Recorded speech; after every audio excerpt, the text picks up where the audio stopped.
20세기 최고의 크리스찬 사상가로 존경을 받는 C.S. 루이스라는 사람이 그의 저서를 통해서 현대인들에게도 많은 영향을 끼치고 있습니다.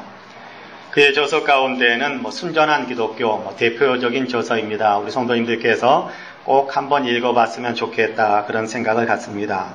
영광의 무게 또는 고통의 문제 또는 스크루테이프의 편지 등등 우리 성도님들께서 한 번씩 읽어보신다면 아마 굉장히 많은 영적인 도움을 받을 수 있는 그런 저서들이 참 많습니다. 스크루테이프 편지라는 책은 삼촌 마귀가 조카 마귀에게 보내는 편지 형식을 띈 작품인데요.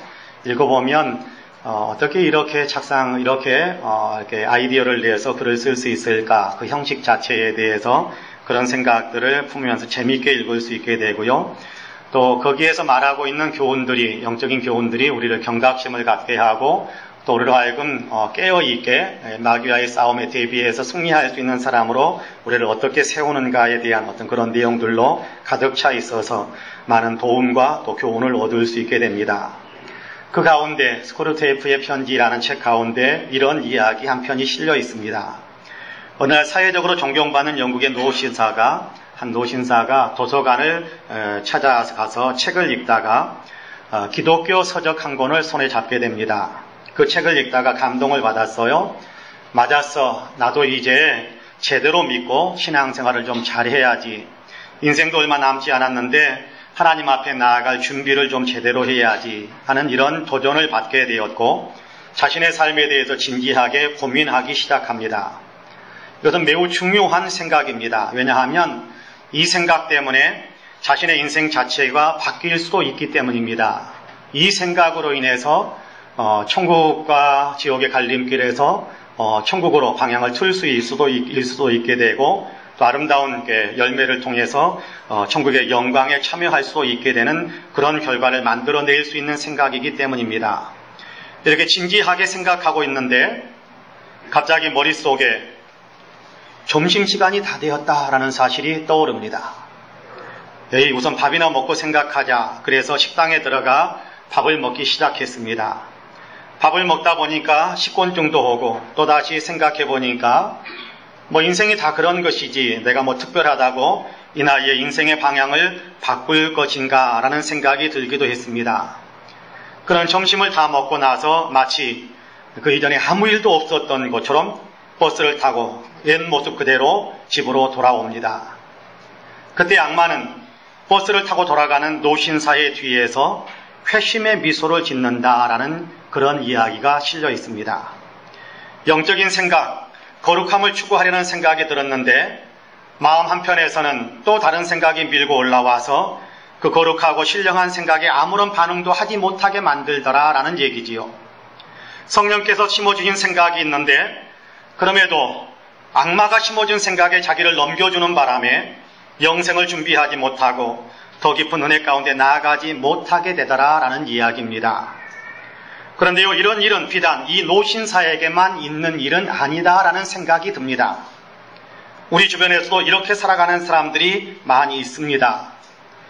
아니 어쩌면 우리 가운데서도 이렇게 살아가는 사람들이 있을 수 있겠다라는 생각을 해봅니다. 성령 하나님께서는 우리로 믿음 생활을 더 잘하게 하시려고 이런저런 통로를 통해 거룩한 감동들을 주시지요. 마음이 뜨끔해지게 만들기도 하시고 분발하고자 하는 마음의 열정을 품게도 만들어 주십니다. 근데 약한 사탄이 와서 성령의 불길이 사그라지게 만들지요. 천천히 해. 내일부터 하면 되지. 다른 사람들도 다 그렇게 살아. 너만 잘났냐? 너 혼자 열심히 한다고 해서 뭐가 달라지겠어? 너 혼자 열심히 한다고 해서 뭐가 변하겠어? 하는 등등의 생각을 우리 안에 밀어넣는 것입니다. 그러면 우리는 언제 성령의 감동을 받았냐라는 식으로 마음이 식어버린 채 성령의 감동이 아닌 마귀가 이끄는 대로 그럭저럭 그냥 교회 생활이나 하다가 지내면 되지, 그냥 한번 출석하는 것으로 만족하지라는 그런 식의 삶에 젖어버리는 일들이 많이 있을 것이다 라는 생각을 해봅니다. 과연 그렇게 해도 되는 것일까요? 하나님께서 우리를 구원하신 것은 우리로 하여금 그렇게 살라고 우리를 구원하신 걸까요? 성령께서 깨우침을 주시고 감동을 주시는데 우리가 그렇게 마귀의 속삭임에 끌려가는 것을 하나님께서 기뻐하실까 하는 생각을 해봅니다. 결코 그렇지 않습니다. 우리를 구원하시고 우리에게 감동을 주시는 것은 우리로 하여금 하나님 편에 살고 하나님께서 기뻐하시는 열매를 맺게 하시려는데 하나님의 구원하심의 목적이 있습니다. 오늘 우리가 읽은 마가복음 4장의 말씀을 통해서도 주님께서 우리에게 은혜를 베풀어 주시는 것은 열매 맺게 하기 위해서임을 분명하게 가르쳐 주십니다. 본문은 씨 뿌리는 비유 혹은 4가지 밭에 관한 비유 혹은 추수하는 결실하는 밭의 비유라는 그런 제목들이 붙여져서 이렇게 연구되어지는 그런 말씀이기도 합니다. 우리가 익히 알고 있는 그런 비유의 말씀이지요. 그 내용은 우리가 잘 알고 있는 내용들 아닙니까? 저는 이 시간에 이 비유의 말씀을 다시 한번 함께 살펴보면서 하나님께서 우리에게 은혜 베푸시는 목적이 무엇인지 그리고 우리가 어떻게 그 목적에 합당한 사람이 될 수 있는지를 함께 배우려고 합니다. 바라기는 말씀을 함께 나눌 때 우리 하나님의 은혜가 더욱 풍성하게 임하셔서 우리 모두가 열매 맺는 좋은 신앙의 사람들로 더욱더 새로워져 갈 수 있게 되기를 주님의 이름으로 간절히 축복합니다. 아멘. 첫째로 본문에서 말씀하시는 씨앗은 하나님의 말씀을 의미한다라는 사실을 우리가 알아야 합니다. 여러분 본문 2절과 3절 말씀을 먼저 같이 한번 읽어볼까요? 2절과 3절 같이 읽어봅니다. 시작. 이에 예수께서 여러 가지를 비유로 가르치시니 그 가르치시는 중에 그들에게 이르시되 들으라 씨를 뿌리는 자가 뿌리러 나가서 할렐루야. 예수님께서 비유의 방법을 사용하셔서 말씀하시는데 우리가 끝까지 다 읽지는 않았습니다만 11절을 보면 하나님 나라의 비밀을 가르쳐 주시기 위해 비유라는 방법을 사용하신다라고 말씀합니다. 하나님 나라의 비밀을 가르쳐 주시려는 주님은 들으라라고 말씀하시면서 수많은 사람들의 관심을 끌어모으고 그들로 하여금 주님께서 들려주시는 말씀에 귀를 기울이게 만듭니다. 그러면서 말씀을 시작하시지요. 씨를 뿌리는 자가 나가서 씨를 뿌리게 되었다며 말씀을 시작합니다. 제가 어렸을 때 밭에서 보리 씨앗을 뿌리는 또는 씨앗을 뿌리는 어른들을 보면 바구니 같은 것들을 옆에 이렇게 끼고 이렇게 집어서 이렇게 주먹을 집어서 뿌리면서 그렇게 파종하는 모습들을 많이 봤습니다. 벽씨를 뿌릴 때도 그랬죠. 당시 유대인 농부들도 마찬가지였습니다. 파종을 할 때 옆구리에 씨앗 자루를 메고 밭을 이리저리 돌아다니면서 씨앗 자루에서 한 주먹씩 이렇게 씨앗을 꺼내서 사방에 휙휙 뿌려줍니다.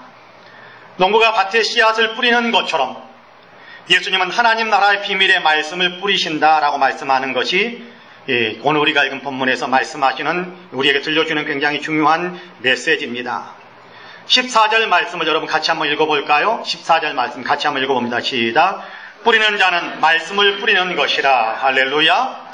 씨앗을 뿌리면 싹이 나서 자라고 열매 맺듯이 하나님 나라도 말씀의 씨앗을 뿌리면 싹이 나고 자라서 열매 맺게 되는 것임을 이 비유를 통해서 우리에게 가르쳐 주시는데 농부가 나가서 밭에 씨를 뿌리는 것처럼 주님께서는 말씀의 씨앗을 우리에게 뿌려주신다라고 말씀하는 겁니다. 하나님 나라 씨앗인 말씀을 뿌리는 자는 하나님 나라의 농부요. 예수님 자신이 이 말씀의 씨앗을 뿌리는 분이실 뿐만 아니라 주님의 말씀을 전하는 사람들이 바로 하나님 나라의 씨를 뿌리는 농부와 같다고 말씀하시는 겁니다. 벽씨, 그렇죠. 벽씨 안에 벼가 들어 있습니다. 그렇죠. 벽씨 안에 벼가 들어 있습니다. 하나님의 말씀에 하나님 나라가 담겨 있는 겁니다. 하나님의 생명과 하나님의 권능이 담겨 있는 것이지요. 씨앗 안에 하나님의 능력과 생명과 은혜와 축복들이 그 말씀이라는 씨앗 안에 담겨져 있는 겁니다. 그걸 주님께서 뿌리시는 거예요. 에스겔 37장을 보면 하나님께서 에스겔에게 환상을 보여주시지요. 골짜기로 데려가셨는데 거기에는 마른 뼈들로 가득 차 있습니다. 비참한 장면이지요. 말라 비틀어진 뼈들만 속히 쌓여 있으니까 얼마나 비참한 모습입니까?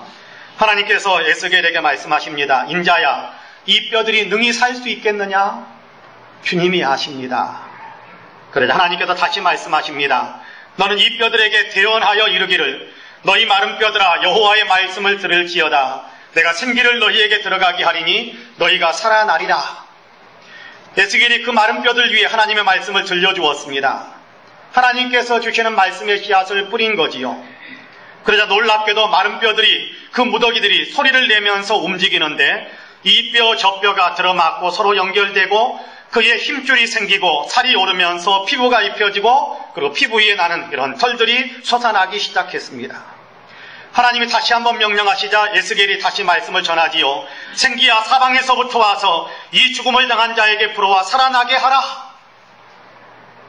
말씀의 씨앗이 뿌려지자 죽어있는 자들이 살아나 일어서는데 하나님의 거대한 군대가 되는 장면을 보여주었습니다.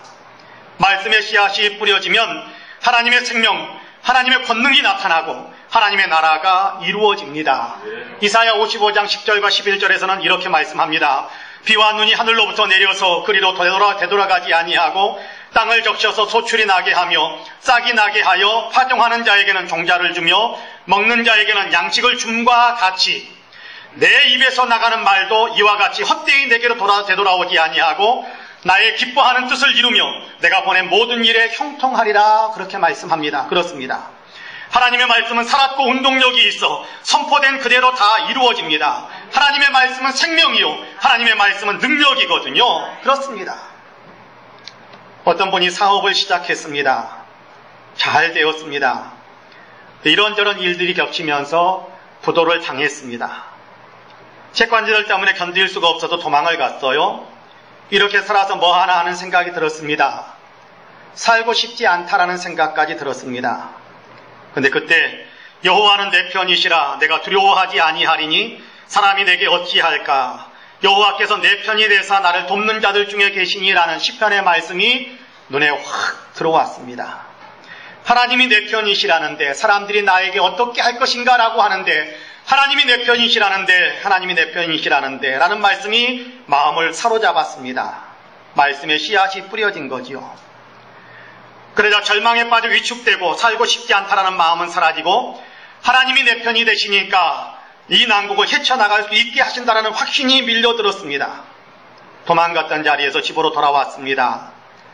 당장 해결할 수는 없었지만 채권자들과 이런저런 얽히고 설킨 문제들, 채무의 문제를 해결한 것은 아니었지만 그러나 그들에게 이런저런 얘기들을 해서 복잡해서 얽혀 있었던 문제들을 조금씩 해결해 갔습니다. 자녀들을 뒷바라지해서 잘 양육했고 오늘까지 많은 사람들에게 존경받는 신앙의 삶을 살아가고 있습니다. 그렇습니다. 하나님의 말씀에는 하나님의 생명이 있고 하나님의 권능이 있습니다. 그 말씀이 뿌려지고 있습니다.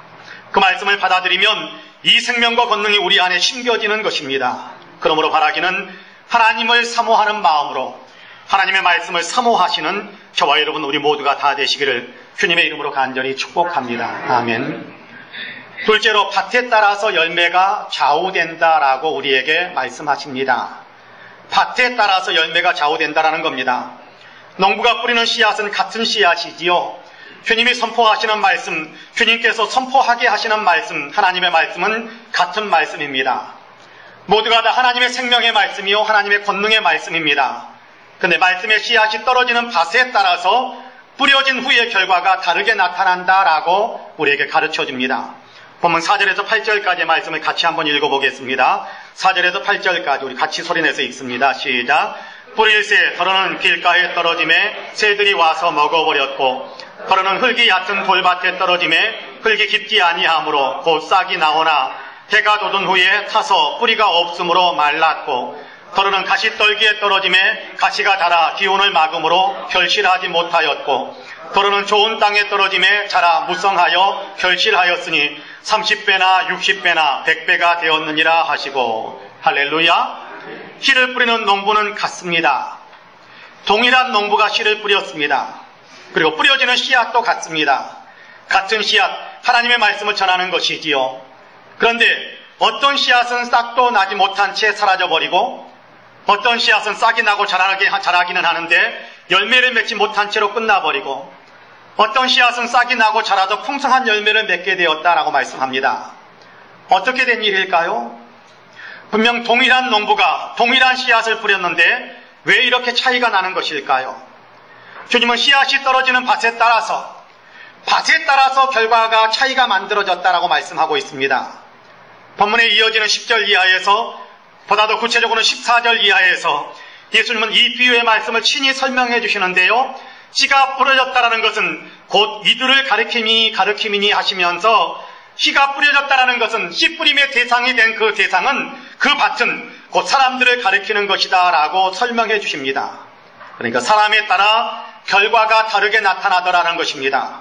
하나님의 말씀이 선포되어질 때 듣는 사람이 말씀을 어떻게 대하느냐에 따라서 씨 뿌림의 결과가 다르게 나타난다라는 것이지요. 길가와 같은 사람이 있습니다. 길은 딱딱하잖아요. 마음이 완고한 사람입니다. 말씀을 전혀 받아들이지 않습니다. 말씀이 그 사람 마음에 들어갈 여지가 없는 거지요. 그러므로 새들이 씨앗을 쪼아 먹어버리는 것처럼 사탄이 말씀을 빼앗아가 버립니다. 그러면 하나님의 은혜를 받을 수 있는 가능성이 전혀 없는 거지요. 그런가 하면 흙이 얕은 돌밭과 같은 사람도 있을 수 있습니다. 얇지만 흙이 있기 때문에 씨앗이 싹을 낼 수 있습니다. 그러나 거기까지입니다. 주변의 돌 때문에 똑바로 자랄 수가 없습니다. 뿌리를 내릴 수가 없어요. 은혜 받았다며 기쁨의 눈물까지 흘렸던 분인데, 근데 조금만 힘들면 못하겠다고 합니다. 예수 믿는 것이 왜 이렇게 힘드냐며 푸념을 쏟습니다. 못하겠다고 주저앉아 버리지요. 믿음을 가지니까 곁에 있는 사람이 놀리기도 하고 빈정대기도 하고 때로는 물리적인 압력이 밀려오는 경우도 있는데, 그럴 때면 못하겠다고 안 한다며 은혜를 버리는 일들이 있습니다. 이런 사람들에게서는 영적인 열매가, 성숙한 열매가 맺힐 수 있는 가능성이 없습니다. 그런가 하면 가시떨기와 같은 사람도 있다고 말씀합니다. 말씀에 관심을 좀 갖습니다. 그런데 믿음을 지키는 것이 세상살이에 손해를 가져온다 싶으면 곧바로 말씀을 버리는 사람들이 여기에 속한 사람들입니다. 육신의 만족을 위해 신령한 은혜를 팽개치는 사람입니다. 이런 사람들이 오늘날 교회 안에도 많습니다. 세상의 이익을 위해 믿음을 버리고 은혜를 죽여버리는 사람들이 있습니다. 이런 사람들에게서는 영적인 열매가 맺히지 않습니다. 그런가 하면 좋은 땅과 같은 사람들도 있다고 말씀하지요. 말씀을 받아 말씀이 삶에 적용되어 믿음의 열매를 맺으면서 살아가는 사람입니다. 영적인 사람이요, 하나님께도 기뻐하시는 사람입니다. 저는 우리 성도님들이 다 여기에 속한 사람들이 되시기를 간절히 축복합니다. 주님께서 이렇게 사람에 따라 열매가 맺히기도 하고 맺히지 않기도 한다는 사실을 말씀하시는 이유가 뭐겠습니까? 이 말씀을 들려주시는 목적이 어디에 있다고 생각하시나요? 하나님의 말씀을 듣는 나에게 영적인 열매가 맺히고 있는지 안 맺히고 있는지를 점검하게 하기 위해서입니다. 말씀이 선포되어질 때 어떤 사람들은 은혜를 받는데 어떤 사람들은 은혜를 받지 못하기도 합니다. 그러면 왜 은혜를 받지 못하는지 원인을 깨닫도록 하기 위해서입니다. 씨 뿌리는 자에게 문제가 있다고 말하지 말고, 씨앗에 문제가 있다고 하지 말고, 말씀을 듣는 내 자신이 지금 어떤 상태인지, 말씀을 어떻게 대하고 있는지 점검하도록 하기 위해서입니다. 우리 가운데서는 어쩌면 예배만 끝나면 설교 내용이 하나도 생각나지 않는 분들이 혹 계실 수 있다고 생각합니다. 왜 그럴까요? 말씀의 씨앗이 하나도 들어가지 않았습니다. 길가와 같은 마음의 상태였기 때문일 거라고 생각합니다. 말씀을 들으면서도 말씀에 집중하는 것이 아니라 계속 내 생각만 하는 완고한 마음은 아닌지 점검해 보셔야 합니다. 말씀을 듣고 기쁨도 누리고 은혜가 임한 것 같은 감동도 있는데, 그런데 삶이 변화되지 않는다면 아마도 돌밭 같은 사람임에 틀림없을 것입니다. 말씀의 은혜가 마음 깊이 뿌리내리지 못하고 있는 것입니다. 왜 그럴까요? 힘들지 않게 믿으려고 하기 때문입니다. 헌신도 싫고 봉사도 피하고 싶고 희생도 어림없는 소리라고 생각하면서 그냥 편하게만 믿으려는 마음이 있기 때문에 뿌리가 내려가지 못하는 것이죠. 삶이 달라지지 않는 것입니다. 그런가 하면 말씀을 듣고 깨달아지기는 하지만 그럼에도 주님을 닮아가는 변화의 열매를 맺지 못하는 분들도 혹 계실 수 있을 겁니다. 세상에 속한 욕심을 비우지 못하고 있기 때문일 것입니다. 이걸 내려놓을 수는 없어. 이걸 내려놓을 수는 없어. 이걸 포기할 수는 없어. 말씀과 내가 부딪혔을 때 내가 깨어지고 말씀이 살아나면 열매가 맺혀집니다마는 말씀과 내 삶이 부딪혔을 때 나는 가만히 있고 내가 말씀을 깨뜨려 버린다면, 그렇죠, 나는 중심에 가만히 있고 나는 변하지 않고 말씀을 무시해버리고 말씀을 폄하하고 말씀을 평가하고 말씀을 이렇게 저렇게 무시해버리고 던져버린다면 거기에서 무슨 말씀에 따른 열매가 맺혀지겠습니까? 불가능한 일이지요. 주님께서 이 말씀을 들려주시는 것은 스스로를 진단하여 은혜 받지 못하는 이유를 깨닫게 하기 위해서입니다. 영적으로 성숙해지지 못하는 이유를 깨닫게 하기 위해서입니다. 영적으로 더 깊은 은혜 속에 들어가지 못하는 원인이 나에게 있고 영적인 열매를 맺지 못하고 있는 원인이 나에게 있음을 깨닫고 이제 그 상태를 벗어나 열매 맺는 믿음의 사람이 되라고 이 말씀을 들려주시는 겁니다. 그러므로 저와 여러분은 지금 나의 영적 상태가 어디에 해당하는지를 깨닫고 주님께 고백하고 이제 열매 맺는 믿음으로 나아가겠노라고 굳게 결단하시는 귀한 복이 있기를 주님의 이름으로 간절히 축복합니다. 아멘. 마지막으로 열매 맺는 좋은 밭이 되셔야 합니다. 내가 어떤 상태인지를 점검하여 판단하는 것으로만 끝내서는 안 되는 겁니다. 나를 점검하고 판단했으면 이제 바른 방향으로 나아가야지요. 바른 방향은 열매 맺는 방향입니다. 주님은 우리가 열매 맺는 좋은 사람이 되기를 원하십니다. 그럼 본문 8절과 9절 말씀을 같이 한번 읽어볼까요? 같이 읽습니다. 시작. 너는 좋은 땅에 떨어짐에 자라 무성하여 결실하였으니 30배나 60배나 100배가 되었느니라 하시고 또 이르시되 들을 귀 있는 자는 들으라 하시니라. 할렐루야. 좋은 땅에 떨어짐에 자라 무성하여 결실하였다라고 말씀합니다. 여러분, 농부가 나가서 씨를 뿌리는 목적이 어디에 있습니까? 결실을 얻는 데 있습니다. 주님께서 말씀을 들려주시는 목적도 결실을 얻는 데 있습니다. 믿음을 갖게 만들고 예수 그리스도를 따라가는 제자의 삶을 살아가게 하고 주님을 닮아 하나님의 나라의 백성다워지는 열매를 맺게 하시려고 말씀의 씨앗을 우리에게 뿌려주시는 겁니다. 열매를 얻고자 하시는 것이지요. 열매를 많이 맺으면 하나님께서 영광을 얻게 된다라고 우리에게 가르쳐 주셨습니다. 그렇습니다. 열매를 맺어야 합니다. 그런데요, 여기 열매 맺는 밭은 다른 밭에 비해 특별한 농부가 씨를 뿌린 것인가요? 아닙니다. 특별히 다른 농부가 뿌린 것이 아니라 같은 농부가 씨를 뿌렸습니다. 그러면 농부가 다른 밭에 비해 특별한 씨를 뿌렸기 때문에 열매가 맺혔다고 했나요? 아닙니다. 같은 씨앗 주머니에서 나온 동일한 씨앗입니다. 그런데도 다른 밭과 달리 결실할 수 있었던 것은 그 밭이 좋은 밭이었기 때문이다라고 말씀합니다. 좋은 밭이어야 결실할 수 있다는 것이지요. 좋은 밭에 씨앗이 떨어지니까 자라서 결실했다는 것입니다. 여러분, 여기 좋은 땅이란, 좋은 밭이란 좋은 사람을 가리키는데 좋은 열매 맺는 좋은 사람이란 어떤 사람인가를 가르치는지 우리가 분명하게 좀 알아야 될 것 같습니다. 이에 대한 설명이 20절에 기록이 되어져 있는데요. 여러분, 20절 말씀을 같이 한번 읽어보겠습니다. 20절 같이 읽습니다. 시작. 좋은 땅에 뿌려졌다는 것은 곧 말씀을 듣고 받아 30배나 60배나 100배의 결실을 하는 자니라. 할렐루야. 결실하는 좋은 사람은 어떤 사람인지 알게 되셨습니까? 어떤 사람이 좋은 사람이라고 말씀하나요? 어떤 사람이 결실을 맺을 수 있다고 말씀하나요? 좋은 땅에 뿌려졌다는 것은 곧 말씀을 듣고 받는 사람이다라고 말씀합니다. 타고난 성품이 착한 사람이라고 말씀하지 않아요. 인격 훈련을 잘 받아서 온유한 사람이다라고 말씀하지도 않습니다. 주님께서 말씀하시는 좋은 밭이 되어 열매 맺는 좋은 사람이라는 것은 주님의 말씀을 듣고 받아들이는 사람입니다. 그렇게 우리에게 가르쳐 주세요. 중요합니다. 주님의 말씀을 듣고 받아들이는 사람이 좋은 땅과 같은, 좋은 밭과 같은 사람이다. 열매 맺을 수 있는 사람이다라고 말씀하세요.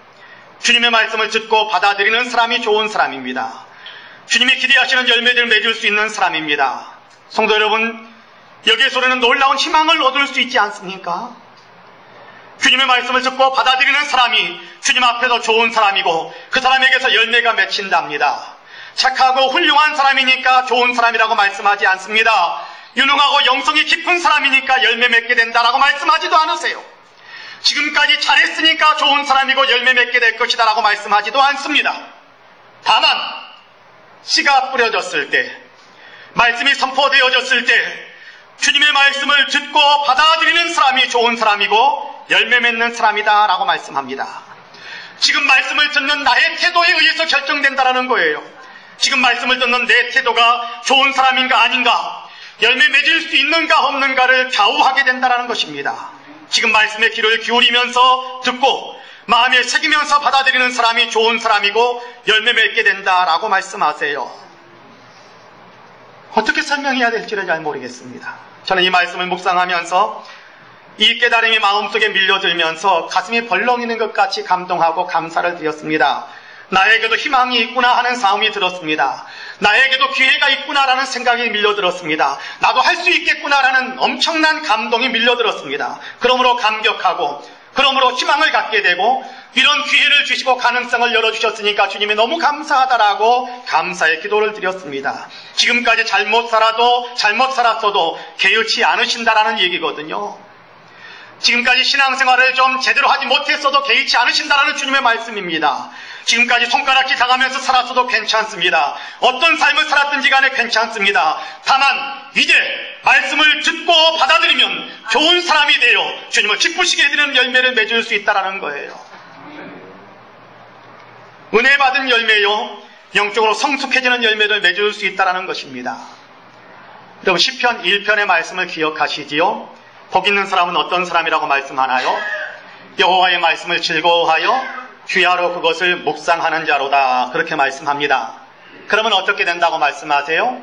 이는 시냇가에 심은 나무가 철을 따라 열매를 맺으며 그 잎사귀가 마르지 아니함 같으니 그가 하는 모든 일이 다 형통하리로다, 그렇게 말씀합니다. 뭘 해서요? 말씀을 듣고 받아들여서, 말씀을 듣고 받아들여서 복 있는 사람, 형통한 사람이 되더라라는 얘기입니다. 사도행전 17장에서는 또 이런 말씀을 들려줍니다. 베레아 사람은 데살로니가에 있는 사람보다도 신사적이어서 간절한 마음으로 말씀을 받고 이것이 그러한가 하여 날마다 성경을 상고함으로 그 중에 믿는 사람이 많고, 그렇게 말씀합니다.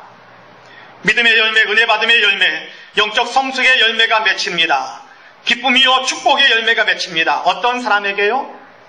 간절한 마음으로 말씀을 받고 이것이 그런가, 이것이 무슨 말씀인가를 날마다 생각하면서 사니까 거기에서 믿음의 열매가 맺혀지고 하나님께서 주시는 은혜와 축복의 열매가 맺혀지더라라고 우리에게 가르쳐주고 있는 것입니다. 그렇습니다.